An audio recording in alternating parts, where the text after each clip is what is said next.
ඔයා දන්නවද බැලු බැලුවට වතුර පිරිසිදු කියලා පෙවුනට ඔයාගේ පූල් එකේ වතුර ඇත්තටම ආරක්ෂිතයි කියලා දන්නවද?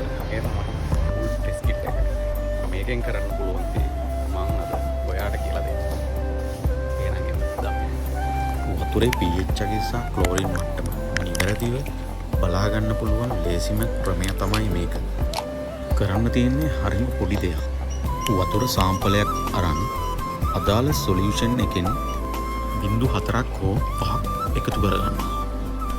තප්පර කීපයකින් අපි දාගත්තු සාම්පල් එකේ වතුර පාට වෙනස් වෙනවා ඔයාට පෙනේ. කහ පාට සොලියුෂන් එකෙන් ක්ලෝරින් අගයද රතු පාට සොලියුෂන් එකෙන් pH අගයද අපිට බලා ගන්න. වතුර පරීක්ෂා කළාට පස්සේ ලැබිය යුතු හොඳ මාර්ගයන් මම කියන්නම්. pH අගය 7.2ත් 7.6ත් අතර තිබිය යුතුයි. ක්ලෝරින් අගය 1 සිට 3 දක්වා තිබීම ඉතා වැදගත්. pH අගය වැඩි නම් ඇස් දෙවිල්ල ඇති වෙන්න පුළුවන්.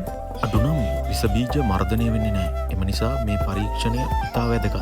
යාගේ පූල් එකේ වතුර ආරක්ෂිතව තියාගන්න තාක්ෂණික සහාය අපි ලබා දෙනවා.